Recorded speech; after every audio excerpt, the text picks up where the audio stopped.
32 minutes of me sweating. You literally I was very sweating. nervous. I was very nervous. Donnie, who has a lot of experience with Italian cars, had never taken the engine out of a Countach before. So he went to visit other shops that had done it. He watched YouTube videos, and a lot of confidence. He's got a lot of confidence. And it also had, I experienced bump steer on the highway when I was transferring from one highway to another. Yeah. I hit like a normal little rolly bump, and all of a sudden it went left a little bit. Yeah. What's up, everyone? Welcome to the Smoking Tire Podcast. Today's episode is brought to you by Off the Record. You know about Off the Record. We talk about them every week. We love Off the Record. It is the best. You know why? Because the system of enforcing moving violations in this country is not fair. It just isn't. And it's not designed for safety. There are a million other better ways that we have talked about in a dozen different books that would improve road safety besides fining motorists, especially for stuff that is highly subjective and sometimes borderline illegal. Now, Off the Record is here for you. If you get a moving violation, any kind of moving violation, from the smallest little thing all the way up to the bigger stuff that you really, really don't want to have to deal with, Off the Record. offtherecord.com/TST or download that Off the Record app and use code TST10. Off the Record will then assign a attorney in the jurisdiction in which you got busted to help you out, right? These qualified attorneys have an amazing success rate, and I get so many emails from people weekly. Every week I get emails or DMs from people who go, Matt, Off the Record saved me on this one. The points are gone. I thought I was hosed, but man, Off the Record came through. It happens all the time, you guys. And so you never want to plead guilty. Go to Off the Record, and if you use code offtherecord.com/TST, that URL, or code TST10 on the Off the Record app, you get 10% off your legal services for the next, I think it goes until 2025. So you download the app now, make the account now. That way you have it when you need it. You bookmark it, you save that app, and that way if you get pulled over, you're not panicking. You know Off the Record has got your back. They are clutch players, and we love them. offtherecord.com/TST or code TST10 on the Off the Record app. Never, ever plead guilty. Off the Record has got you covered. We got a few things to talk about today. Integra Type S being the big one. The types. We teased it. We teased it the other day. Teased it on yesterday's podcast because we wanted you to go watch the video first, and some of you did. A bunch of you did. That view count is not accurate. That is definitely. That's freeze framed from yesterday. Yeah. It does have some views. It does. It does. And I was driving this car yesterday. This was my 2.5 hours. I was driving this thing across LA and back. And a guy in a Jetta did the most dangerous fucking shit on the highway to try to get near me and talk to me about this car while driving at speed. I'm on a call. Over Bluetooth, and I'm just driving down a 110 freeway. This dude, and I see him. The fucking 3-lane weaves, and I can see him pull up next to me. His window's down. He's doing this, doing the window down motion. And I'm looking forward. I'm ignoring. Starts honking. And then I could see he's kind of like swerving, like he's trying to drive while get my attention. He's not paying attention to the road. He's kind of, and I look over, I'm like, what the fuck you doing? And put your window down. I go, I'm on a call. I'm not, and the guy on the other end of the phone is like, what is going on? I'm like, I'm driving an Acura, and this dude is losing his shit. He's like, over an Acura? I'm like, yeah, it's like that kind of car. And dude, I gotta make this guy go away. So I put the fucking window. I go, what? He goes, I just want to see your car. I go, you're seeing it. Use your eyes. It's here. This is it. You're seeing it. And now we're going. Traffic is slowed down. We're now going 30. I go, you're seeing the car. He goes, is it the new Acura? I go, yeah. What year is it? This year. It's this year. It's the new one. It's new. What's the engine? Civic Type R engine. It's, how much is it? I'm like, dude, it's like 52 grand. Eventually I go, the smoking tire, video. It's watch my video. And then he fucking backs off, does like in a Jetta, like pulls away, but then swerves across and then comes back. Now he's on the other side. And I'm trying to drive, I'm on the phone again. And then he does the window down thing again, but from the other side of the car. And I go, I do the phone. Does he know that both sides of the car look the same? Yeah, he's like, I want to look at your car again. I'm not on the. I wouldn't put the phone down, and eventually he like fucked off. But this dude like almost crashed into me, wove through like all this crazy. It was like, for the next couple of months, if you end up buying one of these, this is going to be your life. Just to ask questions that Google could answer for him. To say nothing. Yeah. To say, did he think I was going to like pull over and like let him pop the fucking hood? This is a reckless version of, sometimes I'll see comments that are questions that if you typed your exact comment into Google, you would get your answer. Yeah. And I understand that someone's watching the video and it's in the moment. They're like, I have a question. And they just throw it out into the ether and hope someone answers. But it's like, if you literally copied and pasted your question to Google, you'd get your answer. Oh, I didn't even, the PS part of this was that he was filming. He had his phone in his other hand. So he's driving and his phone is in his right hand. His left hand is on the wheel. So he's filming across his body out the window at me. Like, it was fucking nuts. Crossover like Iverson. And like, so he can't really see. He doesn't really have control.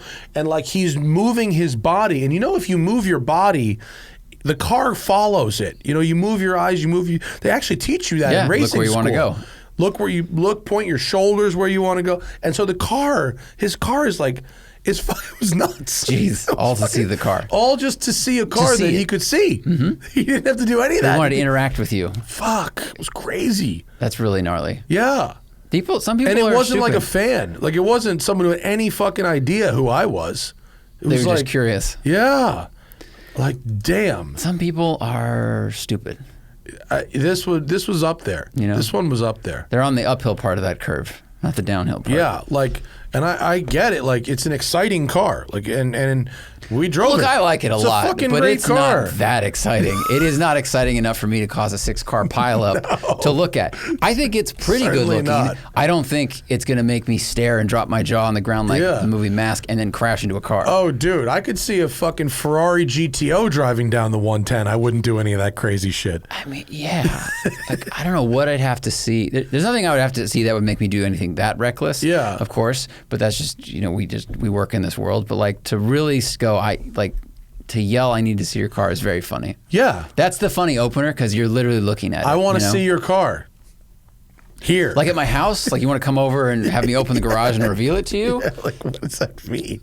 I don't know. I don't know what that means. You know what? He doesn't know what that means either.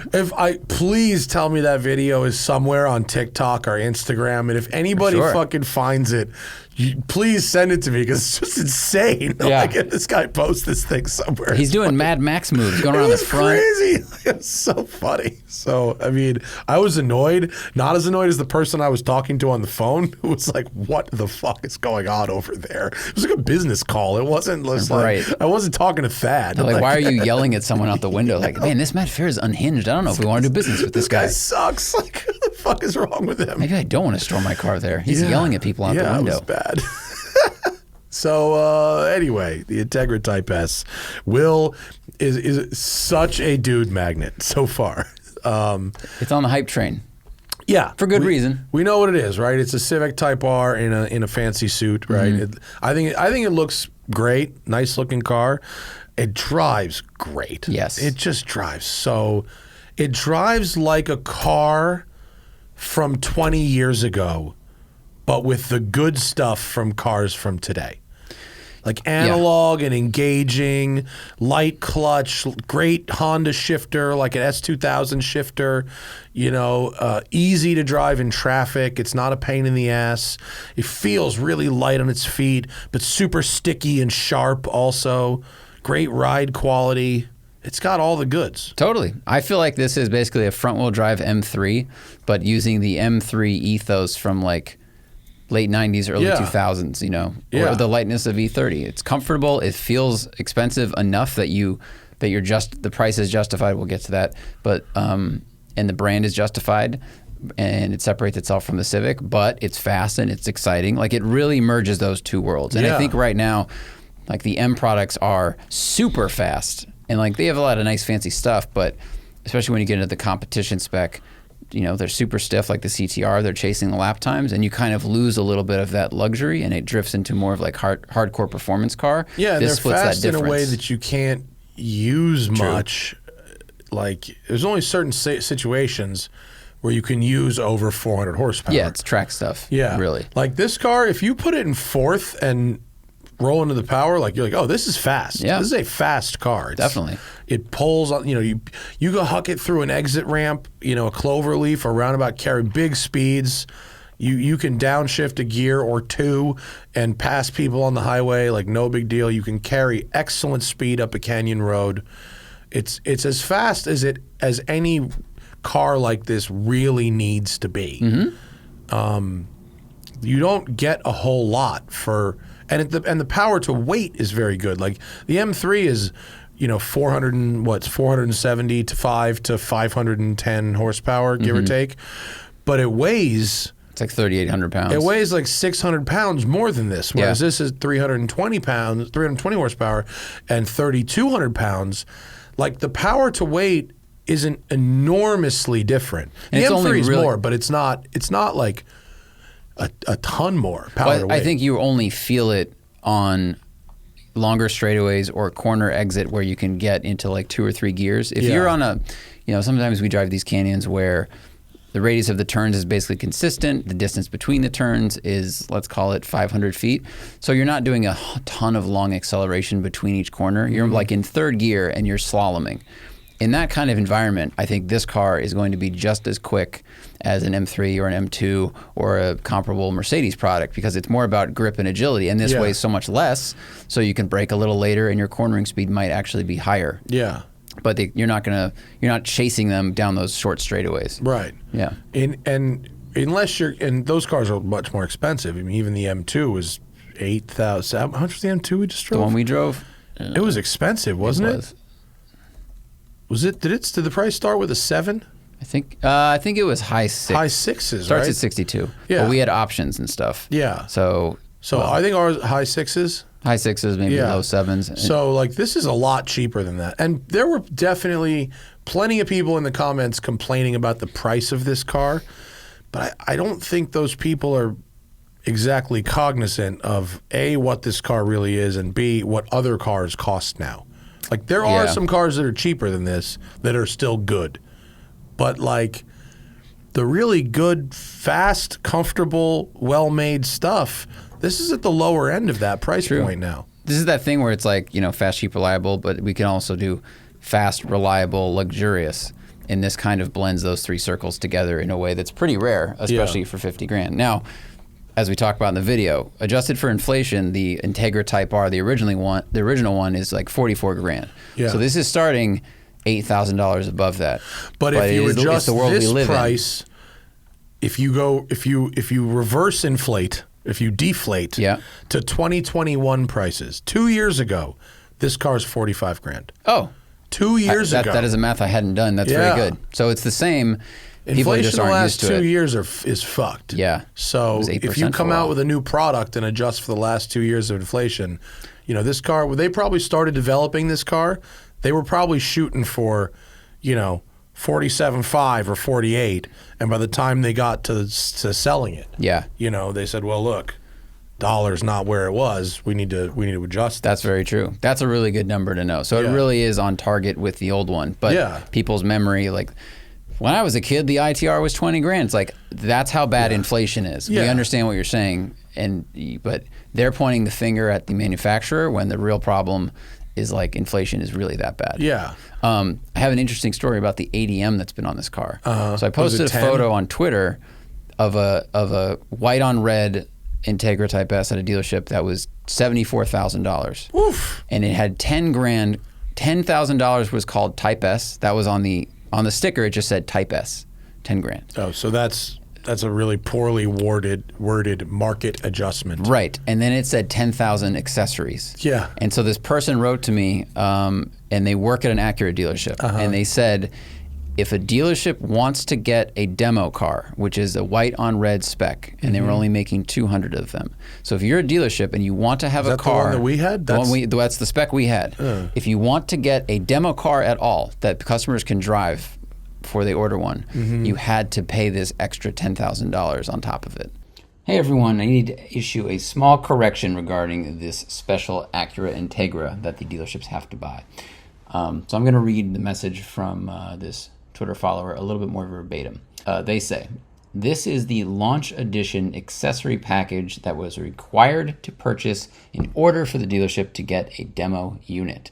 All the demo units are sold white with red interior. So what I said was incorrect. It's not that the dealership has to give Acura headquarters this amount of money. They're just required to buy a certain spec vehicle that has a lot of these accessories.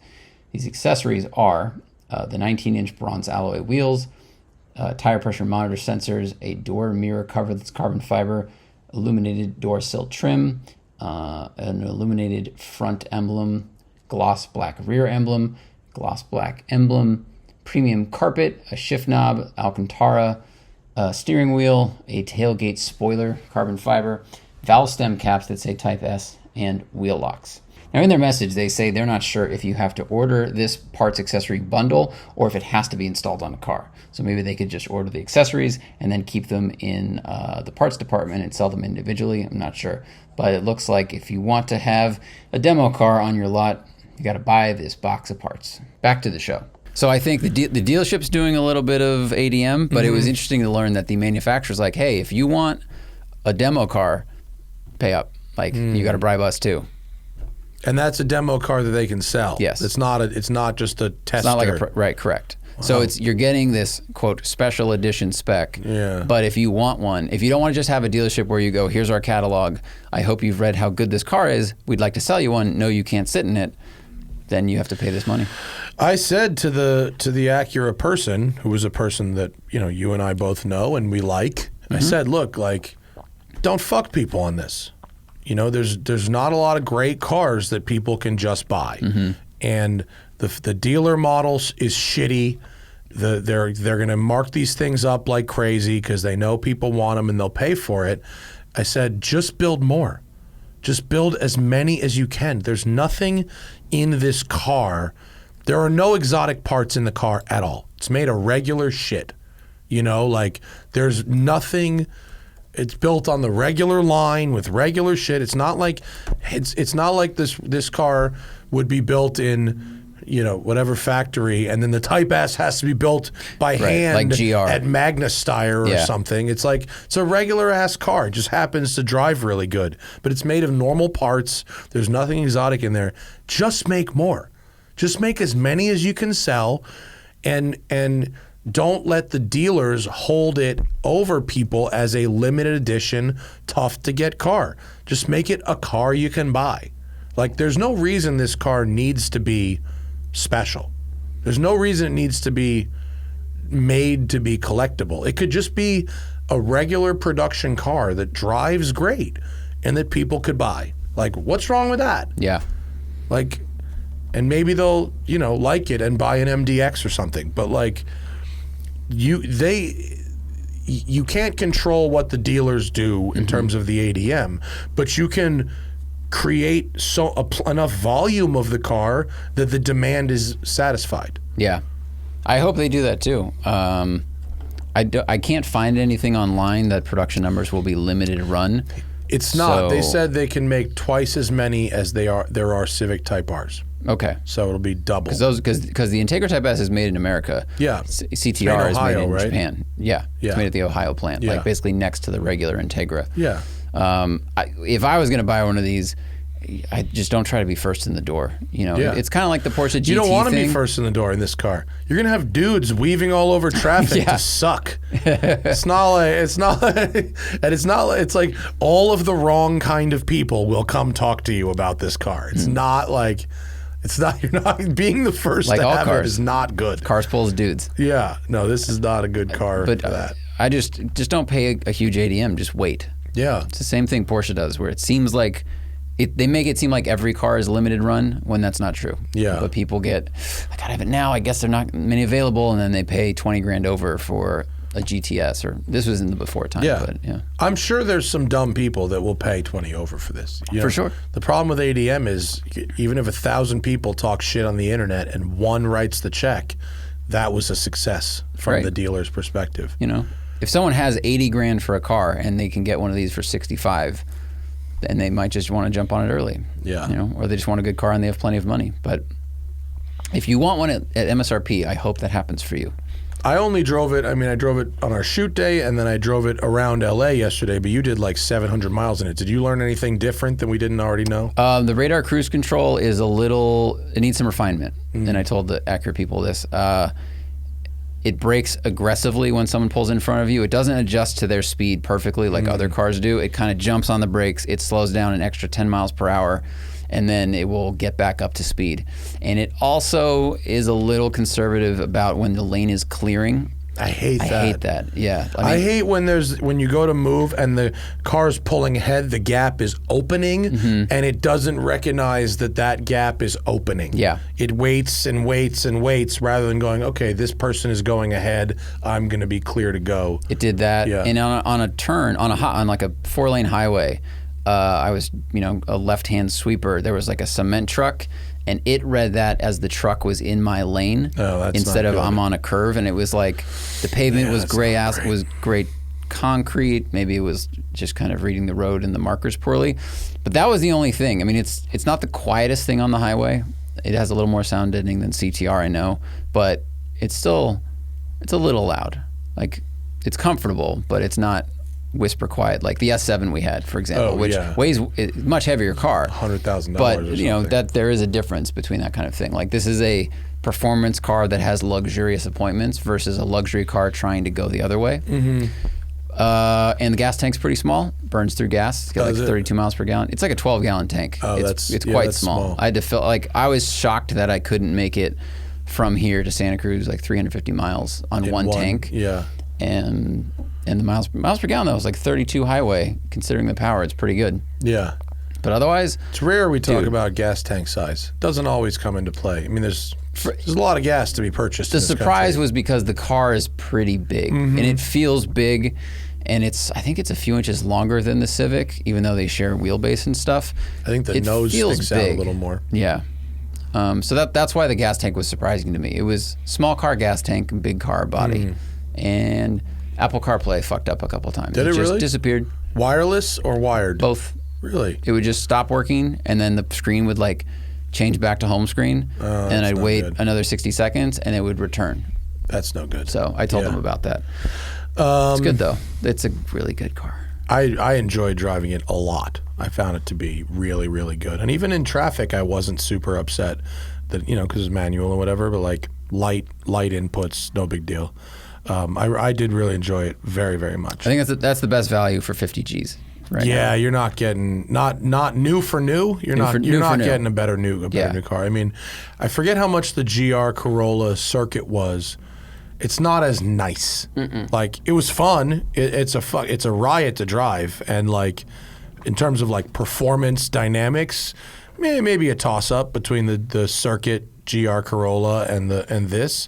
But this has a much bigger back seat. I think it has a bigger trunk. The ride is better. The interior looks nicer. Nicer. The GR is the GR is what I would replace an STI with. That vibe, where this does a better job of taking an economy car and dressing it up a little bit. Folks, got to take a quick break from the action for Caldera. Summer is officially here, at least in California. It might still be cold somewhere else. Other places, it's coming soon. But here in California, it is definitely summer. And as the sun shines brighter, your skin deserves the utmost attention. Fortunately, our friends at Caldera Lab are here to ensure your skin is well prepared for the season ahead. Ever since I incorporated Caldera Lab into my routine, taking care of my skin has never been simpler. Their products are clinically proven and help reduce wrinkles, fine lines, and signs of aging. Confidence and an impeccable first impression are on the way this summer. Don't miss on joining out the skincare revolution trusted by countless men. You can use our exclusive link at calderalab.com/tire to get 20% off their best products. man, the Caldera regimen is clutch, right? It's a twice-a-day routine to transform your skin. It's a bundle. It's so easy. Brain off. Right here it is. Here's how it goes, right? The clean slate. That's where you start your day. It's a balancing cleanser that uses gentle plant-based cleansing, leaving all skin types exceptionally refreshed. Then you've got the base layer. That's a nutrient-dense, fortifying moisturizer, hydrates your skin, and it absorbs fast. It's not shiny. Start your day confidently. Then you've got the good. That's your nighttime, before bed moisturizer, right? It's a multifunctional serum, helps your skin look tighter and smoother, reduces wrinkles, right? It's great. And then the Icon, it definitely helps around the eyes. Most common skin concerns are fine lines, dark circles, and puffiness. So those 4 products, they make up that bundle, and Caldera Lab has got you covered. Your skin will look better, your eyes will look better, reduce wrinkles, reduce fine lines, reduce puffiness, all those signs of aging. It is money. So you can get 20% off with our exclusive link at calderalab.com/tire. That's 20% off by going to Caldera, CALDERA, lab.com/tire. Elevate your skincare game this summer with Caldera Lab. Did we talk about taking the engine out of the Lamborghini? No. We didn't. That was intense. Yeah. The video went up today. Go watch it. It's 32 minutes of me sweating, really. You literally I was very sweating. nervous. I was very nervous. Donnie, who has a lot of experience with Italian cars, had never taken the engine out of a Countach before. So he went to visit other shops that had done it. He watched YouTube videos, and a lot of confidence. He's got a lot of confidence. But it turns out it was actually quite, I mean, it wasn't uneventful because it was a crazy thing to watch and help out with, and it was stressful, but it like the thing that he did like worked exactly what it was supposed to, and it seemed like, yeah, there's my face. That's yeah, that's me going. You sure?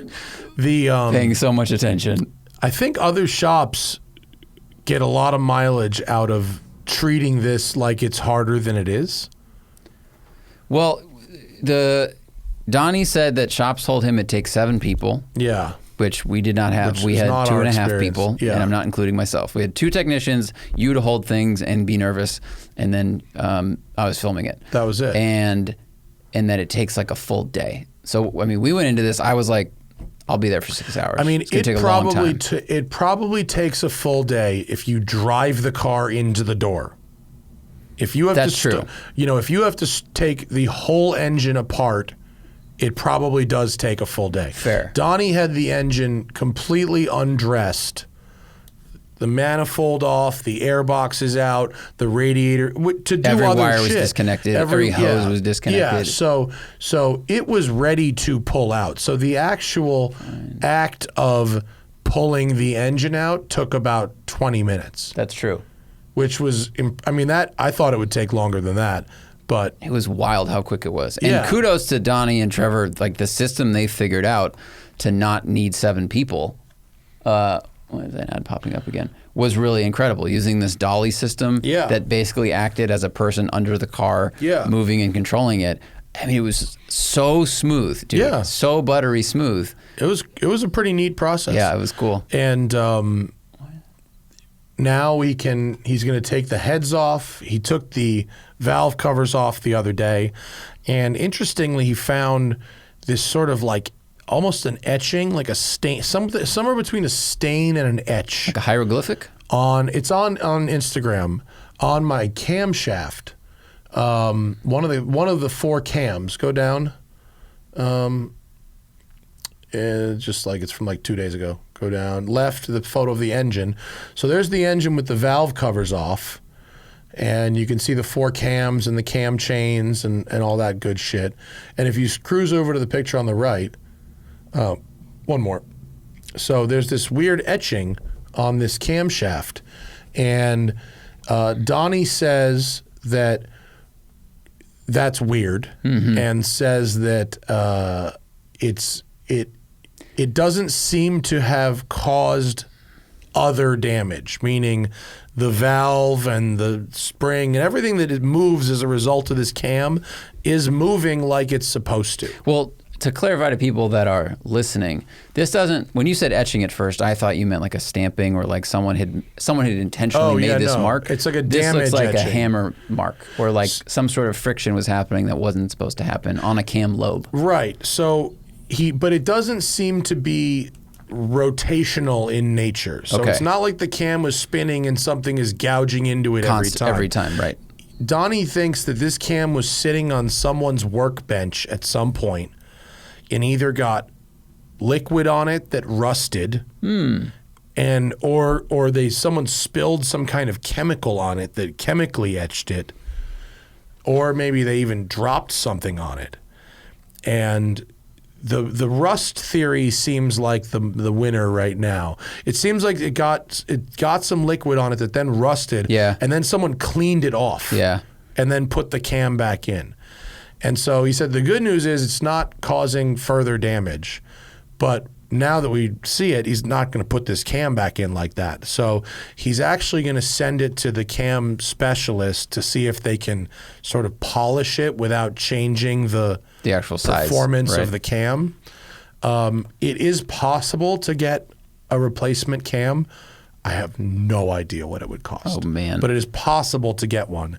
But we don't think we need one. But we can't just put it back in like this. No. It needs to be. Actually, you know who would do it is Iskandarian, which is right here, which is the legendary, the Iski Cam, if you've ever heard of that. Oh, with a small building around the corner? Yeah, that place was like in the 60s. Like, if you had a fucking racing engine, you had an Iski Cam. Like, it was like the sort of Edelbrock was there as well, but this was the Iskandarian, was like a legendary IndyCar, NASCAR, drag racing, hot rodding, Cobras and Corvettes. Like, this was the guy for that. And so they're still in business at this little building right around the corner from here. That's open? Yeah. It looked like an abandoned building. Wow. That's cool. They don't need the front door open. They're like, we're busy enough. That's cool. And you better call ahead before you just show up success. there. Yeah.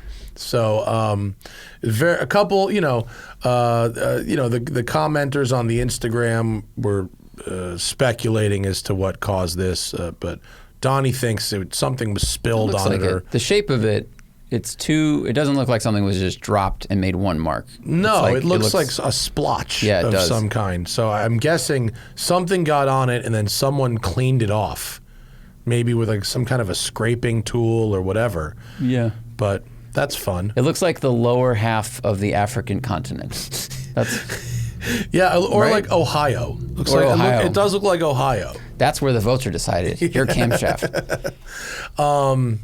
But very exciting. We also saw all the parts that he got back from refurb. There's a lot of them. Tray of gold. Table of gold. A lot of them, yeah. And they cost as much as gold. They might as well be made of fucking gold. It was all your old hardware that got basically repolished and then recoated, right? Right. So they refinished all the old hardware. A couple things needed to be replaced entirely, but you don't want to replace everything if you can just refinish the stuff that's good. So, and then we have all new bushings, we have all new Heim joint, whatever the little rubber things are for the Heim joints. New shocks, new springs, new refinished springs, refinished sway bars. We're going to take those valve covers off and have those recoated. And Donnie's going to take everything off. We're going to go out there on July 6th. Okay. And he's going to take the heads off the engine. Cool. So we can see what's happening inside the engine, which should be interesting. You want to bore and stroke it while we're in there? You want to put some big cans in? There were people, I had a minute this morning, so I set the video to Premiere. So I did like a live. People were like, are you going to put new like pistons? And it's like, no, this stuff worked great when it was new. Yeah. Nothing about this is hot rodding. It's literally about unfucking bad maintenance that has happened over the course. The goal is to put it back to stock. Yeah. when this car came out, it was like the most expensive car in the world. Like, these cars were great. People put lots of miles on them. They were reliable. They ran on 91 octane. Like, they didn't smoke. They didn't burn oil or leak. Like, they worked when they were new. Yeah. They were not shitty. These were great cars when they were new. Just like if you bought an Aventador today or something, like, people just bought this and used it as a car. And Not to mention, if you want to keep the value of your rare exotic car, porting and polishing and modifying the engine is probably the worst idea. There is a guy in LA. Sure. Do you remember the guy? The only time my car broke down, a guy happened to show up in a red Countach with gold wheels. The guy in Malibu. And I got a picture of him side by side. And that guy has owned his car for 30 years. And he hot rodded it himself. He's like a wrench. And he put this crazy exhaust, and he did internals, and he put a fucking hot cam in it, and it sounded like a race car. Whoa. I wasn't envious. I was like, you're nuts. Respect. And like, God bless you, and your car sounds crazy. It was a wild sounding car. You guys need to freeway race or runway race. My car should make more power. I mean, all this shit that like, you fix all this stuff, all these little things. Well, especially because you had like evidence of uneven burn on your on the exhaust ports on your heads. Yeah. So some were clean and some were dirty, and like one of your spark plugs was basically missing the whole top part of it, so it probably wasn't firing. Yeah. So your car should feel faster and make better power. Yes, it should. And we're taking off all the useless smog shit that doesn't do anything anyway. Folks, got to take another quick break from the action for our biggest and baddest sponsor, NASCAR. This week, NASCAR is headed to the Music City. Some of the best drivers in the world will descend on Nashville, Tennessee this weekend to kick off the second half of NASCAR's 75th anniversary season. The sweet tune of country music in the distance will fuel next-gen cars as they rip up 400 miles at Nashville Super Speedway, each lap edging closer to the highly anticipated 2023 NASCAR playoffs. There's only a handful more spots available for drivers to secure their spot in the postseason and compete for a shot at the 2023 NASCAR Championship in Phoenix this fall. Last year, we saw some great racing here, and the way these drivers have been competing this season, we fully expect to see another highly entertaining race. Make sure you get the grill ripping now that summer is officially here. Invite the whole crew over for a couple cold beverages, and don't miss out on your chance to witness history by turning into the Ally 400 on Sunday, June 25th at NBC. So that it should be, the carbed Euro cars were like 455 horsepower. And the U.S. cars were 420, and which is what mine was. So like by the time we're done, we should probably be splitting the difference. So it should probably be like 435, 440 when we're done with it. What does it weigh? 3,200 pounds. It's Holy light. crap! It's not much to it. It's light. Yeah, that's as much as an Integra Type S. It is. That is quite light for 450 horsepower. Yeah, it is. It's a lot. But it's got the long gears. So the gearing, unless you're like already kind of going, it's not a 0 to 60 car really. So you could do a new diff. You could do 455s in the back. We could definitely do some fucking gears. Top out at 90 miles an hour. You got the diff open. I'm looking at the photo. Yeah. By the way, the diff is stout. Can we explain to anyone who has not watched this video? You have to take the engine out from diff, engine, and transmission, and all shifter. Connected, and shifter, which makes no fucking sense to me. And the shifter has to go down out of the center console and then hover along the underside of the car until it can be pulled out the back like a fish. It's crazy. You pulled it out, it looked like a giant ahi tuna you two had caught, because the engine from end to end is 6 feet long? Probably. This is ridiculous. Yeah, it's a really crazy. I've never seen or heard anything like so this the bell before in my life. housing and the gearbox and obviously the shifter go forward, and then there is a prop shaft that is underneath the gearbox below it that goes back through the oil pan, out the back goes through the oil pan. The oil pan's underneath the engine. I know that, but why is there a shaft that goes under to the diff? The power comes forward out of the engine, forward out of the engine, and then backwards, and then has to go backwards to the diff. What a wild thing! Yeah, it's insane. Is that still how mid-engine cars are built now? I guess the Aventador is like that. Yeah, not all mid-engine cars. Oh, because now they have a transaxle. Some have a transaxle. Up to and including the Aventador, it's like this. It's like a boat. The new one, the Rivuelto, has a dual clutch that is mounted behind the engine. This is insane. Yeah. Watching this get taken. The fact you can't unbolt stuff. It is wild that you can't. Oh, here you go. Because there is a single cast piece that includes the diff housing and the oil pan and goes all the way to the front of the engine. Yeah. It is. It looks like Voltron's leg or something, or if you're younger than that, look it up. So but they it's have so big. After I believe. Well, I don't think the Mercy. The Mercy, I think, was the first one with the dry sump. So I think with the Mercy, at least those are separate pieces, and you can take that apart. Okay. It's so funny. Yeah. We also found that the flywheel, the teeth on where the starter motor would engage on the flywheel, the teeth are a little crunched up, which will probably necessitate replacing the flywheel. I don't know if the flywheel, if it's a flywheel that then has an outer ring with the teeth on it, and you just replace the ring, or if it's one unit. Oh, right. Yeah, I don't know. And we're going to inspect the clutch. The clutch itself is not expensive. The clutch is like a regular clutch. And the hard part is taking the engine out to do it. So if we're going to get a new flywheel, even though I don't need it, the clutch, a new clutch was put in 2018, and I'm the only person who's driven it since. Should be fine. So I'm not going to blow a clutch. It should be fine. But if we're in there, I don't know. I mean, that's up to you, but I don't think Donnie you need said if he can possibly do something with the surface of it. Oh, resurface the clutch? Yeah, he can resurface it. Well, he got it in when was the clutch put in? 2018. So 5 years ago? I mean, I don't know. I don't know. Depends how much life is in it. I've been easy on it, and I'm not going to blow clutches. And it also doesn't have that many, I've had my car for 50,000 miles. Yeah. I've taken it drifting 3 times. I've done a burnout in the dirt with it, and my clutch is still going. You'll be fine. I'm sure it is. So, but the first clutch, I don't know if it was the first clutch, the clutch that was in it before, that clutch was toast from loading it on and off of flatbeds by people who didn't know better.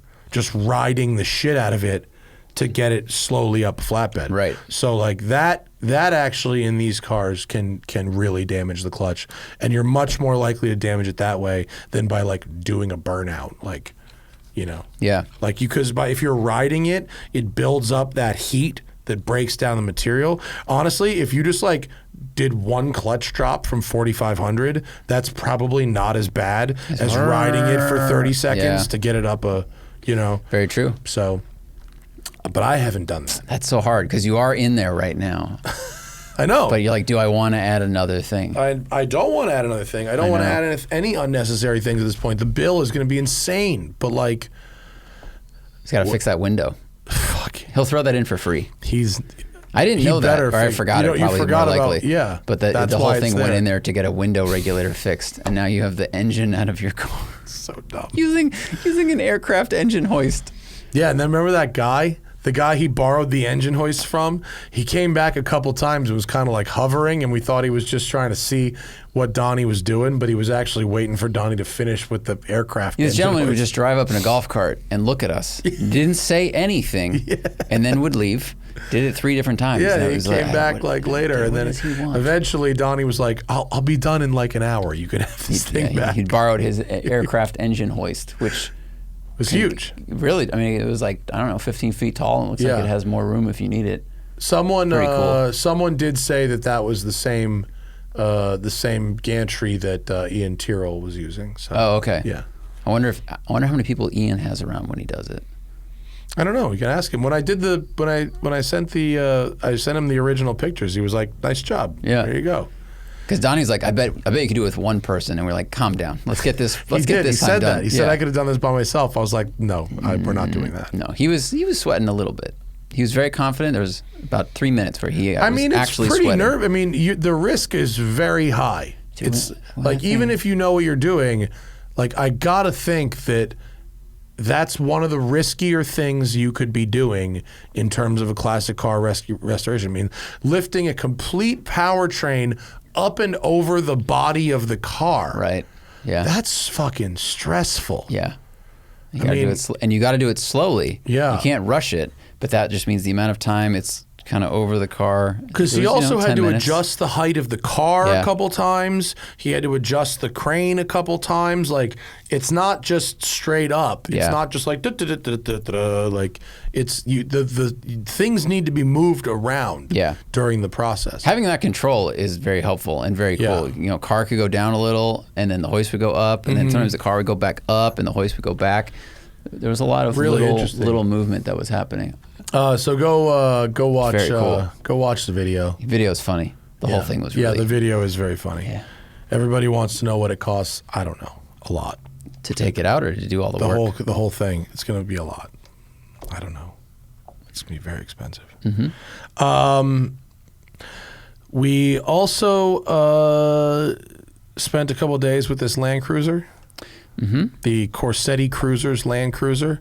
I have a list. After Rutledge Wood mentioned them on the show, they contacted us and they were like, you want to have a go? So we said, yeah, sure, have a go.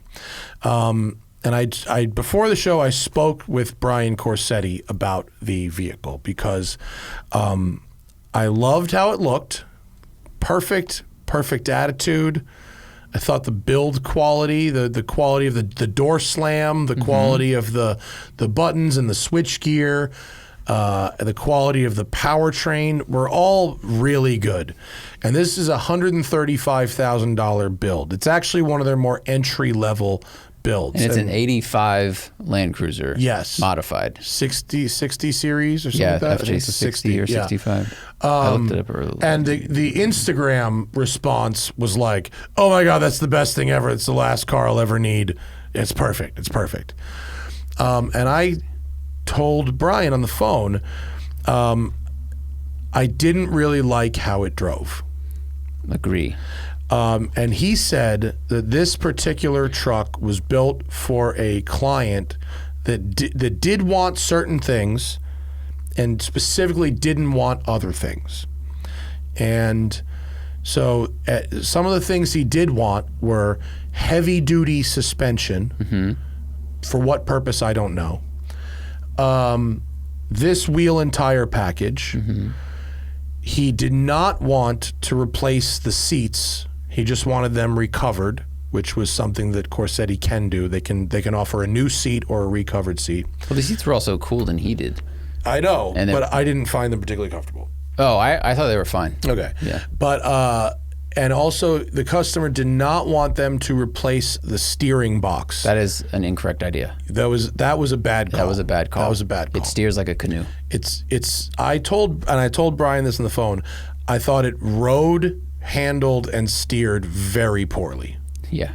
And it was actually very hard to go straight. Very hard. Like even in a basic street setting, it was very hard to go straight. And it also had, I experienced bump steer on the highway when I was transferring from one highway to another. Yeah. I hit like a normal little rolly bump and all of a sudden it went left a little bit. Yeah. And that combined with incredibly light steering with a really high steering ratio, it just felt, it was hard to go straight, and it was also like, what is this new maneuver it's just created? Yeah, so I experienced similar things. When the camber of the road would change, the steering would change.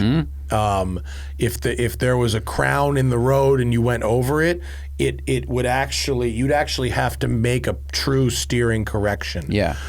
So he said, this being one of their more entry-level builds, it has the solid front and rear axle leaf spring, which is not great from the factory, but they have a version that has a much more modern suspension. It costs a lot more money. This particular customer didn't want it.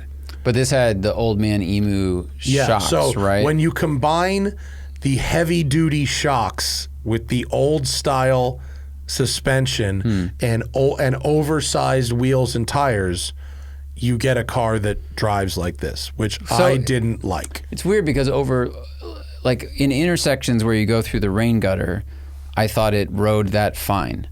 but there were just so many other moments where it handled strangely. Yeah. So are you saying like the wheel and tires are heavy, so maybe they're overwhelming the spring, and then the shock has to figure it out? Because the Old Man Emu shocks, for people that don't know, like that's the company Toyota is putting on their new Tacoma, right? Like the high level stuff, right?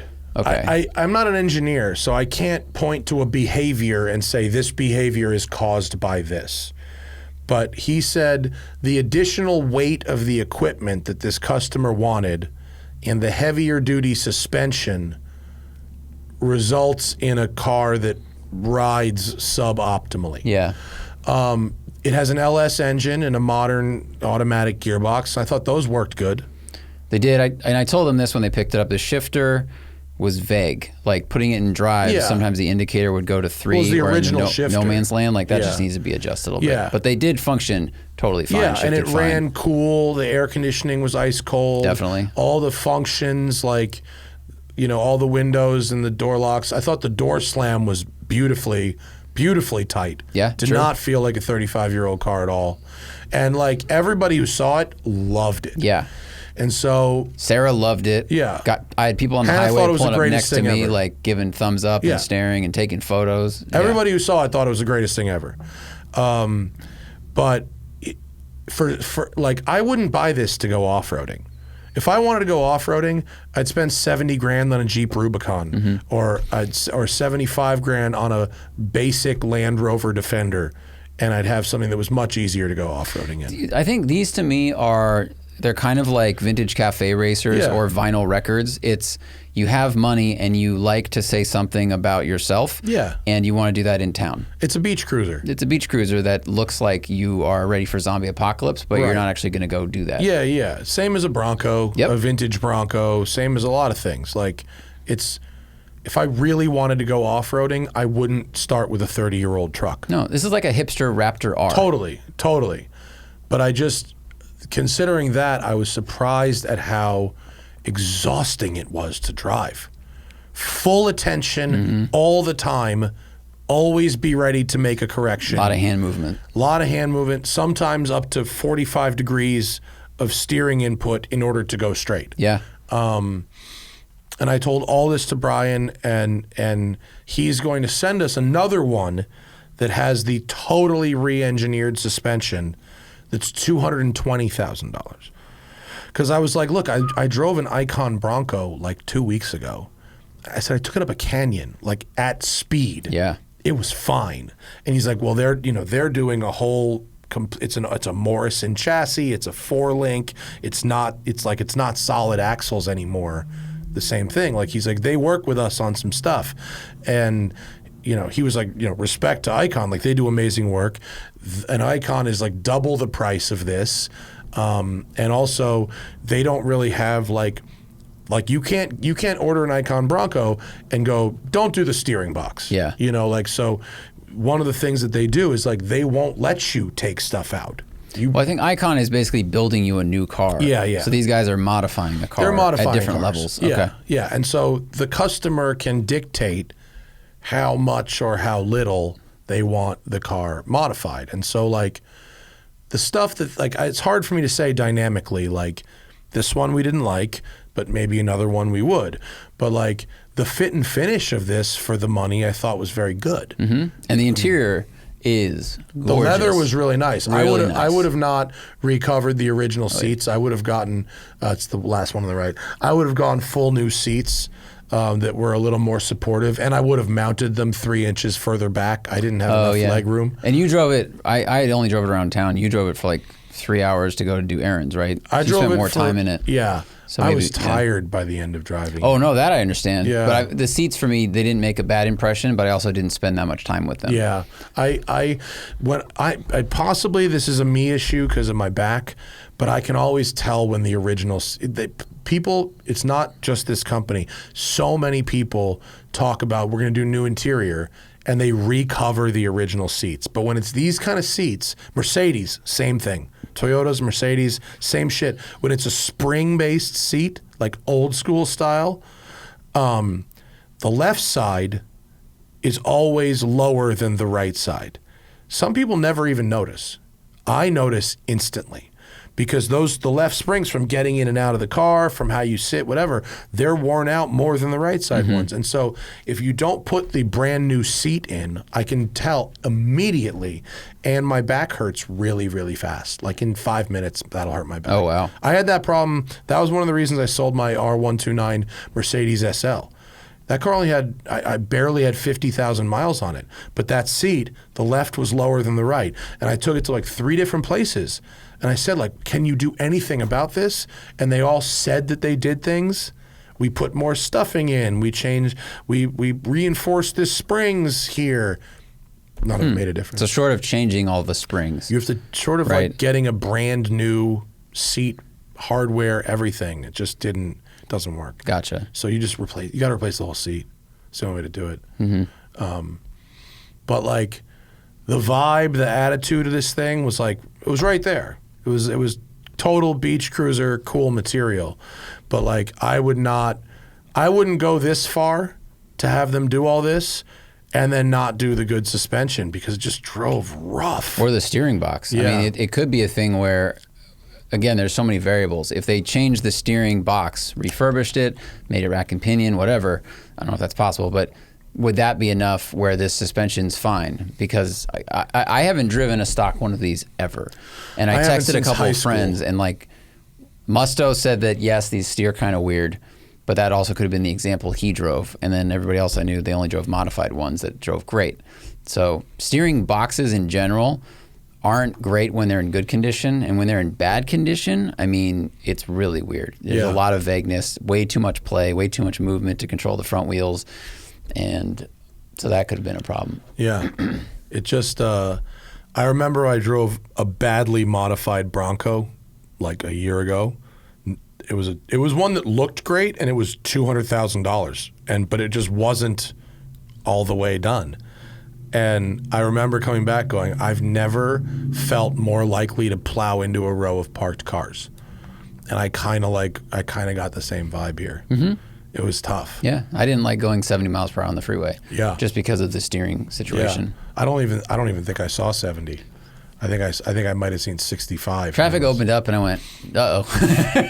Like I was kind of hoping for a traffic jam. Yeah, so they're going to send us another one that has the better suspension. Cool. And everything we just said here, I said to them. So I like the idea of it. Just this one is not how I would want to go about it. I think so.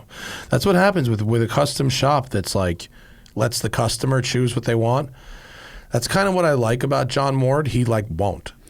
I know, but it's also a budget thing. It's like there are some places where they do things piecemeal because that's what people can afford. Yeah. And if someone's excited about the interior, they're excited. Like the things that have been changed are exciting and look cool. Yeah. But if you say, hey, we're going to go in and refurbish your steering box, they're like, oh, that's not exciting. I can't see the difference.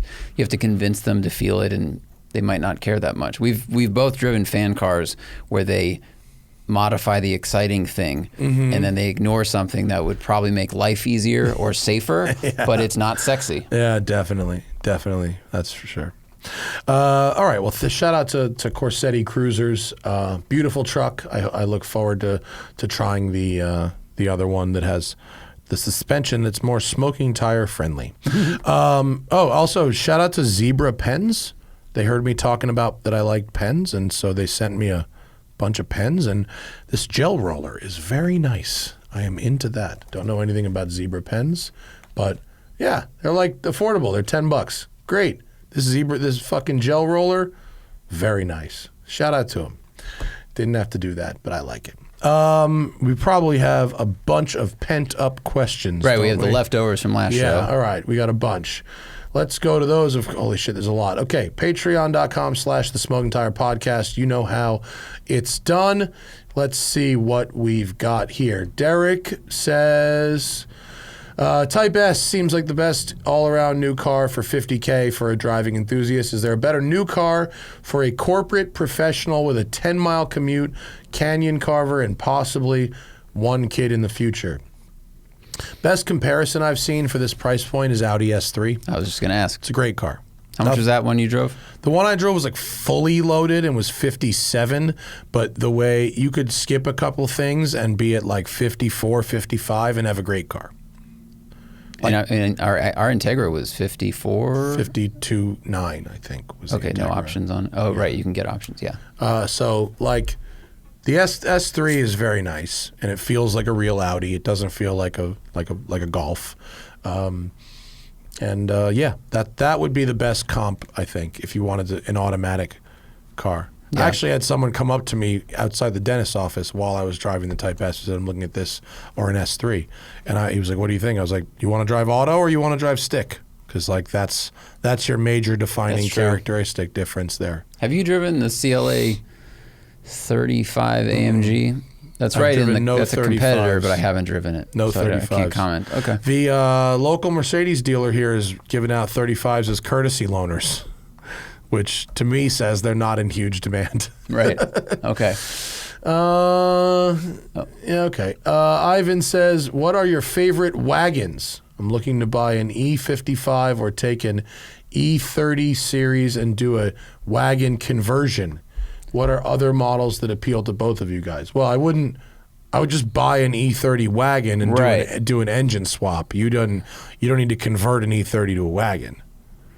Wait, did they sell a wagon here? No, but you can import it from Europe. Yeah. You can get a wagon in Europe. They were 318s. And they're not expensive. No, like Vin brought one over. Yeah, they're reasonable. Camisa. Then you put the 25 engine in it, and you're good to go. Yeah.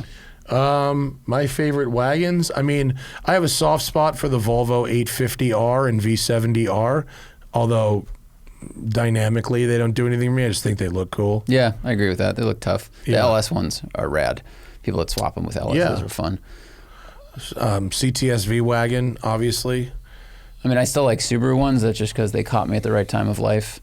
That 06 E46 wagons. Yeah. People that modify that shit, they can look real good. Seen a couple M3 conversions recently. E46 M3 wagon conversions. Those are pretty cool. E34 M5 Touring from Europe. B5. Pretty S4. badass. B5 S4 wagon. Superior vehicle. Yeah. Yeah, that's a good one. Chappie says, if Porsche gave you a Mission X on the condition you had to keep the yoke, would you accept? Yeah, free car's a free car, bro. Yeah. You don't. Someone says here's a free car, and you go, well, I don't really like the color very much. You're a fucking asshole. And you could just 3D print the thing that goes over the yoke that turns it into a wheel. Mm-hmm. Just don't tell them about it. Paul says, have we driven a Lada or any Soviet-built car? Not for me. No. Closest I ever came was a Yugo, and that's Eastern Bloc, but not Soviet. I think. Does Johnny Smith own a Lada in the UK? Possibly. Maybe when we go there, we could drive that thing. If you want to. He drove one into a quarry and sank it for a while. It's a good video. It really, things went wrong. All right, here we go. Jason says, family of 6. I own a Ford Expedition and an A4 Quattro and a 2015 Jeep Wrangler. All right, wait. The A4 is a nice car, but kind of boring. I'm thinking of selling the Jeep and the Audi to get into a more fun, enthusiast, all-wheel drive wagon truck, assuming $65,000, $70,000. An enthusiast-oriented wagon or truck for that range. $65,000 to $70,000. Not a lot of wagons. I mean, you might be able to get a Volvo V60 with Polestar. I think you can. I think that might knock on the door of 70. There's just not a lot of wagons, dude. Like you can't buy a bunch of. I mean, you've got your RS6 and your E63, but those are $125,000, $130,000. They're very expensive. They're fast crossovers have really taken over for fast wagons. Looks like the V60 Recharge starts at $70,000. That's the first one that popped up on their site. Yeah. The Polestar, I believe, is a Recharge. Regular, the V60 Cross Country starts at $58,000, and then they only have the V60 Hybrid. They don't have the regular one anymore. I mean, yeah, enthusiast-oriented wagon trucks. So you could be looking at a lightly used CL what's the other one? Not CL. GLC 63. I like that truck. That's a good one. It's a good looking car. GLC 63. You could be looking at an SQ5 or a Macan S. Either of those would be great, or Macan T. Get a CX-9 or CX-7. Are those enthusiast oriented? Mazda? I think so. I think they drive nice. I think they usually over deliver. Fun? Yeah. Oh, okay. I haven't driven one yet. Man, a light. The most powerful thing in the world. Macan S, it would be, I think, is where I'd want. If I wanted a more fun A4, yeah, Macan S is where I would be. 60, and that's 65 to 70. Yeah. Yeah. Or an SQ5. I get Macan S. Yeah, a little more fun. I would too, but feels and looks more fun. Yeah, but if you wanted something a little more fun than an A4, an SQ5 could be an option. Definitely, it'll definitely be more exciting than an A4. Right. Randy says, I live in the city with street parking in front of my house. Thoughts on EV ownership? How big of a problem is it running the charging cord over a sidewalk? I wouldn't do that. Yeah. What's crime like in your city? I mean, the problem with that is a 14-year-old who wants to just play a goof could unplug your car, and then how do you get to work? Like, forget that. If someone trips over it, they're going to sue you. That's a great point. Yeah, not in America. Fuck that, dude. Yeah, there's a lot of problems with that. That's a liability waiting to happen. I think what you'd have to do is to hit up a charging station on the way home. That's probably your option if you're street parking. Yeah, I mean, I would say possibly not for you, unless there's convenient charging. I mean, look up DC fast charging near me, and the problem is that some of those are priced comparable to gas nowadays, so you're not saving money with the way you would if you charge at home. Yeah, maybe you can if you can't plug-in charge hybrid. Work. You know, maybe if you can charge at work, if you drive to work and you can charge at work, that'd be great. But like, you're not going to save the world by buying an EV if you don't have somewhere to charge it. Honestly, you're a good candidate for buying not necessarily a plug-in hybrid, but just a regular hybrid. They'll get really huge miles per gallon and won't give you these problems. Yeah. Get a new Prius, dude. They look good. Yeah. They do. Andrew Stone says, how many miles are on each of your cars? Well, the Mach-E is 21,000. The Countach is 34,000 kilometers. The Ferrari is 44,000 miles. The Spider is 3,400 miles. That's strong considering how long you've owned it. The new car that I haven't talked about yet is 17,000 miles. What else is there? Delica? The Delica is 52,000 kilometers. POW? The POW is 80,000 kilometers. What about the Ducati? I think it's around 10,000 miles on the Ducati. Oh, the CX500 Turbo is like 42,000 miles. My Vespa is like 3,000 miles, and the Monkey is like 1,000 miles. I think that's all of them. And what is your BMW? 137 now. Oh, it's going. Yeah. Yeah, it's going. Ryan says, do you use tracking devices on your cars in case of theft? If so, do you favor dedicated system or something like Apple AirTags? I don't. If my car gets stolen, I don't want it back. Oh, really? No, I want my car either here with me or gone for fucking ever. And then paid. Yeah. Yeah, I got declared value insurance. So Christy Lee, she had a charger stolen 6 months ago, and she was advertising some new sort of tracking thing you can add to your car and like bolt to stuff, but I don't remember the name. But it's like a low jack competitor. But AirTags are pretty impressive. AirTags are great. You can hide them a lot of places. You can. I think the only thing about them is now they're required to notify phones that they're around you because of the creepiness. So if your thief steals your AirTag or your car with an AirTag, they're getting alerted there's an AirTag on it. Now, if you put it somewhere they can't get to it, maybe they'll just give up on the car. Yeah. But it's just not stealthy. Yeah. I do have AirTags in all my bags. My suitcases, all that shit. I know every time I move your camera case at my house, it's like, hey, there's an AirTag around. I fucking love AirTags. They're great. Jacia, best driver's car for Tail of the Dragon. Jacia, sorry.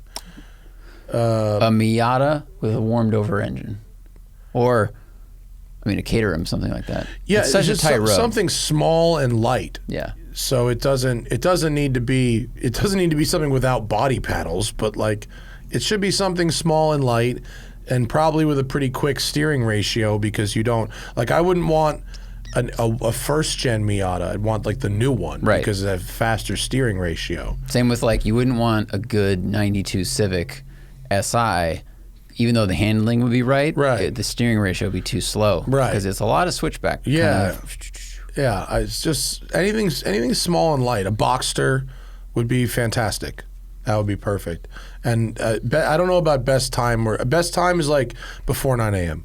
Yeah. I don't know about what day of the week because I don't live there. I've been there 3 times and none of those were on my schedule. So, but like every time I've been, it is dead as rocks until 9 a.m. and then it gets very, very busy very quickly. So if you go at 6:30, 7 in the morning, first light, you're gonna get a clean run, maybe even 2 or 3 clean runs, just like in our Los Angeles canyons. Anonymity bought a Seiko Presage Sunburst style on clearance for $80. Hell yeah, there you go. Very, very nice. Wow. What shop was it for a NATO strap? That's under the cuff NATO straps. They're 2-piece NATOs are awesome. Andrew Stone, thoughts on the new Grand Tour special? Did you watch it? No, I'm going to watch it tonight. All right, I watched it. We can talk about it on the next show. Cool.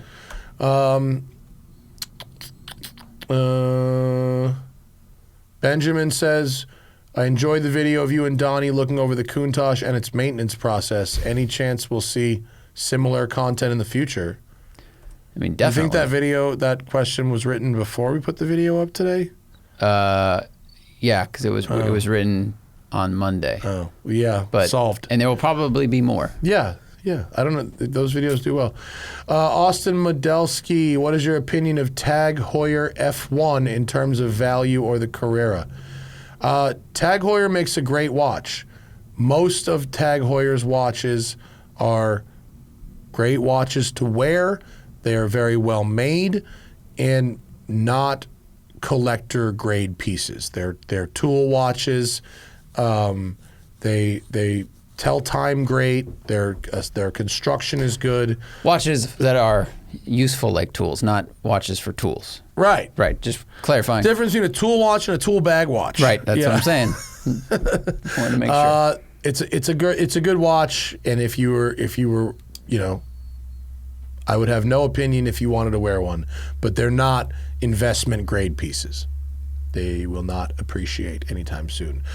And as far as like the Carrera, the pre-Tag is the one. Before it was when it was just Heuer, before it was Tag Heuer. Those are the investment grade ones, but they're little, they're tiny. That's why when I saw Ford versus Ferrari, they all were wearing the reissue, which is like today's sized watches, and back in the day they would have been wearing the tiny original ones, and I was like, guys. But they had to promote the new one. Come on, gotta have that product placement. Okay. Dan says, I run a small service business. The Nissan NV200 is the perfect size vehicle, but I want battery or hybrid version. 200 miles would be plenty of range for a lap around the city. I know you aren't locked into commercial cargo vehicles, but why does the compact cargo light commercial segment seem to be the last for electrification? Rivians are too expensive. F-150 Lightning is too big. Maverick Hybrid is unobtainium right now. Am I stuck waiting for startups like Canoe to maybe ship something? I wouldn't fucking hold your breath for that. Right? I agree. It's had a lot of delays. I mean, the thing about commercial vehicles is they have to really take abuse. And they have to be like, they're not new tech. They're like durable, proven, workhorse. Because they usually are owned for many years, lots driven of miles. by people that don't know how to care for them in a specialized way. Like, if my Mach-E, which I just got back from a service it was in for a week, they had to replace 2 wiring harnesses, the front and rear sensors, the collision sensors, and the charge port, and then do a major software update through the OBD2 port. Whoa. So it has over-the-air updates for the small stuff, but when it's a big one, when they replace hardware, because apparently they've gone through 3 generations of charge port now. It would charge like 20% and then cut off. And then I would get an alert that it stopped charging. I would go outside, unplug it, plug it back in. It would charge 20% more, and then it would cut off. It turns out the charge port was overheating, and that's the shutdown safety thing. They're now on a 3rd gen charge port. This car is only 2 years old.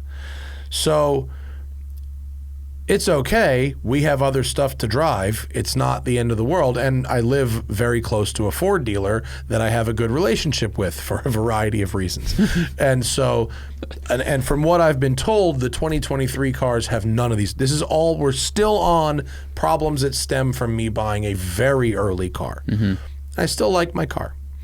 But if I had to deal with the stuff I've had to deal with this car, and also needed that car for work, I'd be annoyed. I mean, and you need it for your company. If your company's delivering packages from warehouse to something else, like you're impacting other businesses. I think the stakes are probably really, really high for commercial. Yeah. And I'm sure there are other startups working on that stuff, or Ford and other companies working on R&D, but they're going to have to prove to all these fleet companies, like, hey, if you're going to change 10 to 100 to 5,000 vehicles over to this new idea, those companies are going to want demonstration that the vehicles can handle that kind of workload and that kind of abuse before they change over. Totally.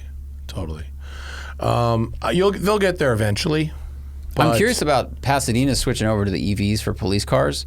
I think that's going to be a horrible failure. It's going to be interesting to watch from over here. They're Teslas too, right? Yeah. Fucking, those cars are not built to handle police duty. Yeah. They're going to fall apart. Because, they put a lot of weight in the cars, and then they drive them. They treat them like shit. Yeah. They're going to fucking fall right apart. And sometimes they're treated like shit, but sometimes they're driven hard because you're chasing crime through alleys and over. Like, they endure a lot. Yeah, I mean they're driven really hard. Yeah. Like, a Tesla is not built to... Is that any Crown Vic, man? A Tesla can't hold that kind of abuse. They just can't. They don't hold up to, like, regular ass driving. Michael Cosgrove says, would I ever do One Lap of America again? One Lap of America is an awesome, awesome event. It's so fun. It's really well run. It's really hard. It's exhausting. But it's a great group of people. Brock Yates Jr., who runs it, is a sweetheart and very smart. And the kind of people who do it are a good combination of fun and serious about racing. I don't think I would ever do it again because it's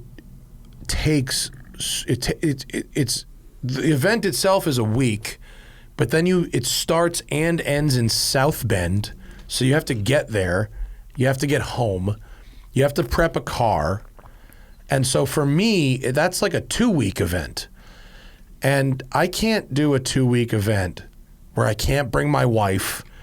And I'm not getting content, and there's no story there. I mean, amateur driving events are not a story that people care about and need to hear.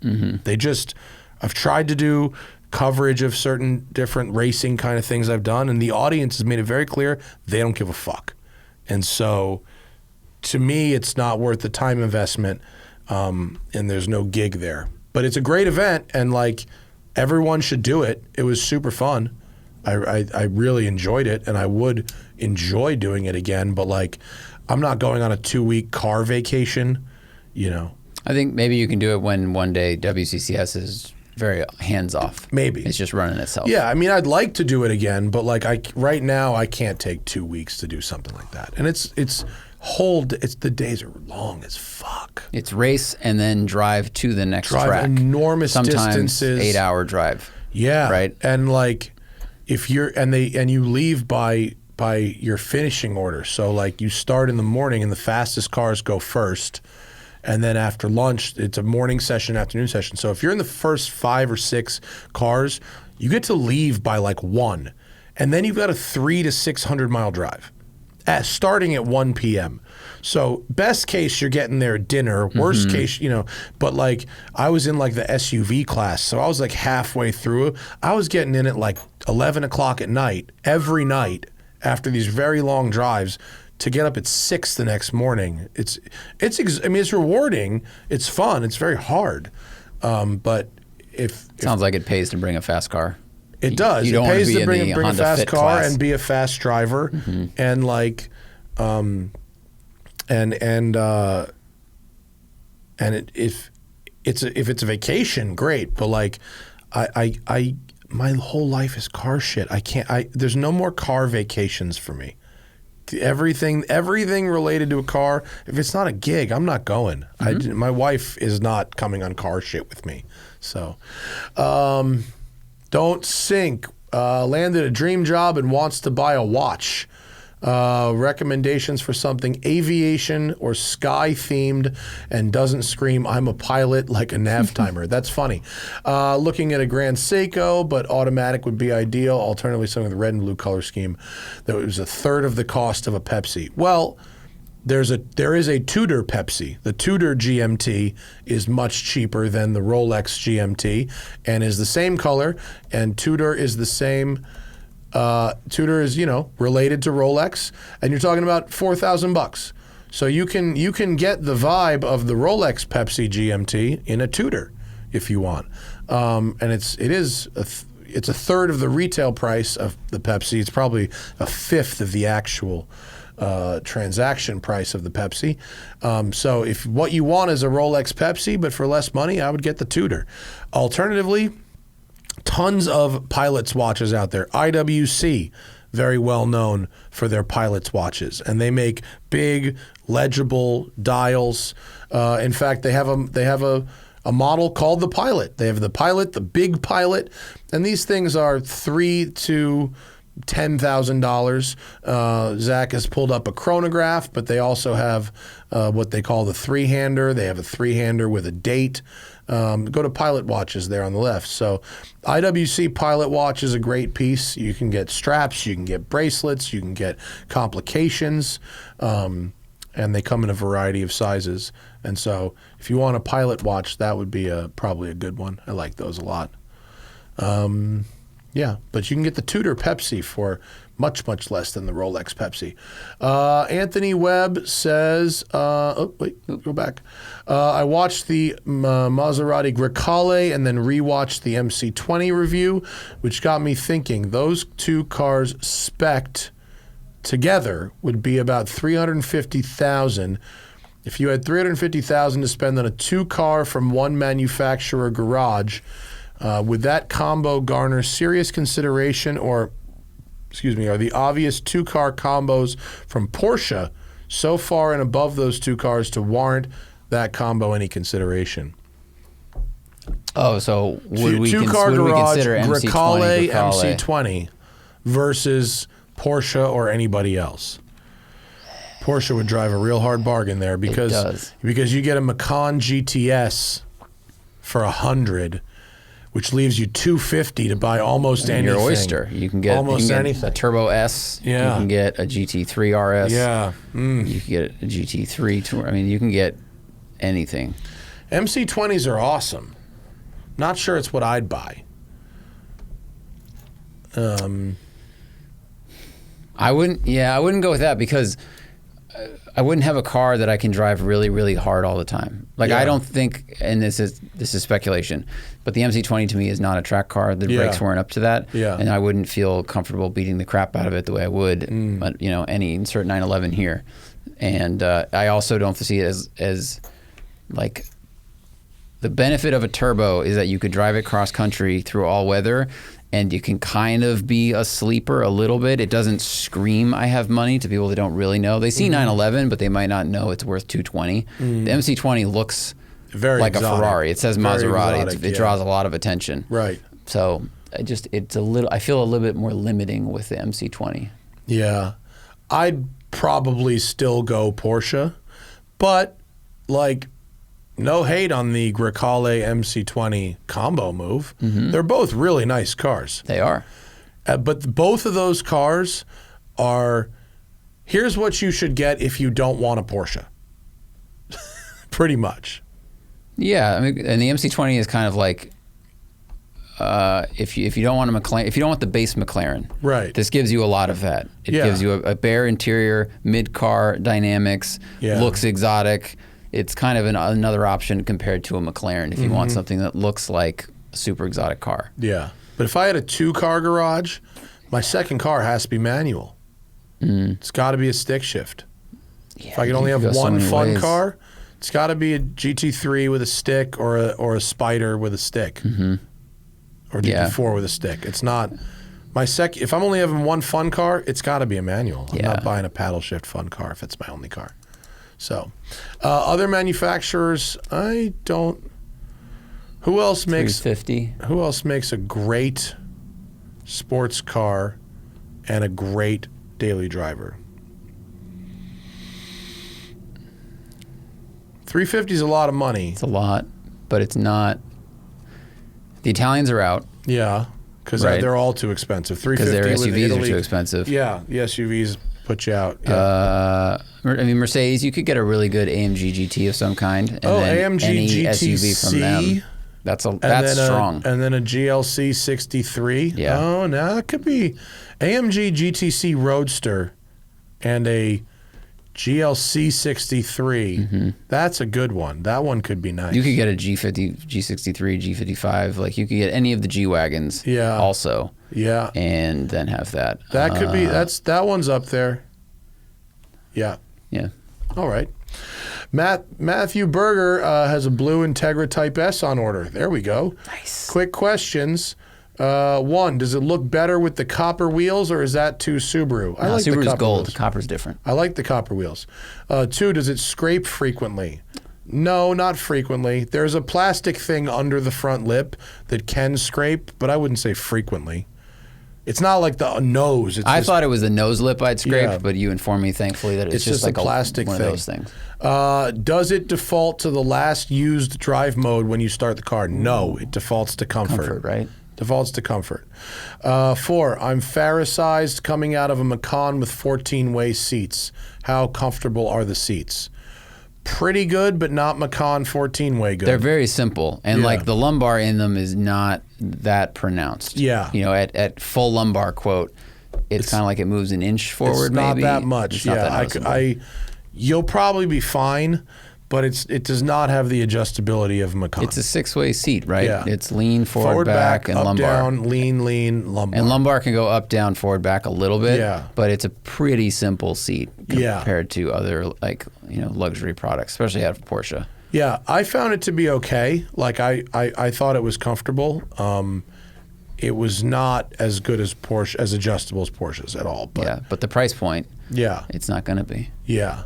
But I fit. I had plenty. My seat was not all the way back. Like I could have gone a couple inches further back. If you have long legs, you're good. It's a lot of room in this car. It is. It is. All right. That's our show. I am going to Monaco on Sunday. Yeah. I'm going to drive the DB12 in Monaco, which should be pretty interesting. Pretty nice. I'm going to Norway the day after you leave to drive the Lotus EV SUV. So I'm going Sunday to Wednesday. You're going Monday to Thursday? Correct. Okay. So we're only going to have one show next week. It'll be when we get back. I know we love doing 2, but the blur between catch up and get ahead sometimes is just not possible. There's a lot. There's too many things going on. We do the best we can. We're only going to have one show next week. It's going to be next Friday. Do we have to do a fucking pro driver show? What month is it? It's June, but it's coming up on the end of June.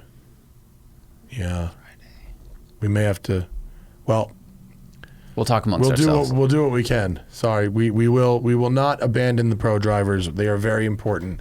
But travel, we'll figure it out. It'll be fine. We may have to do some extra podcasting. Thank you to all of you for listening. Thank you to the patrons for supporting. We will see you next week when we get back from Europe. Bye.